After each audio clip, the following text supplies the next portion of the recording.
घरोघरी मातीच्या चुली या मालिकेच्या पुढील भागामध्ये आपल्याला बघायला मिळेल, ऐश्वर्या आणि सारंगने ज्या गुंडाकडून पैसे घेतलेले असतात तो गुंड आता पैसे मागण्यासाठी त्यांच्याकडे आलेला असतो.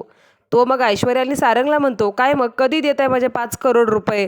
त्यावेळेला सारंग हात जोडून रडत म्हणतो, दिवसभर मी पैशाची जुळवाजुळवी करण्यासाठी वनवन फिरत होतो. तितक्यात गुंड म्हणतो, पण हाती काहीच लागलं नाही.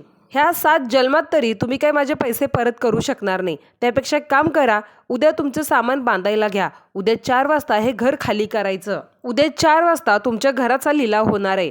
आणि गुलाब मग हे जानकीला सांगायला जातो. गुलाब जानकीला म्हणतो, आज 4 वाजता आपल्या घराचा लिलाव होणार आहे.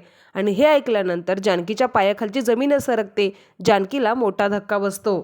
तर दुसऱ्या दिवशी दुपारी गुंड घरात येऊन त्या घराचा आशीर्वाद बंगल्याचा ताबा घेत असतात आणि घरातल्या सगळ्यांना हाताला धरून ओढून बाहेर काढत असतात. घरातलं सामानही फेकून देत असतात. घरातल्या सगळ्यांना ओढून बाहेर काढत असतात. मग आता जानकी काय करेल, ते घर कसं वाचवेल, तिला कुठला मार्ग सापडेल, हे आपण येणाऱ्या पुढच्या भागांमध्येच बघू.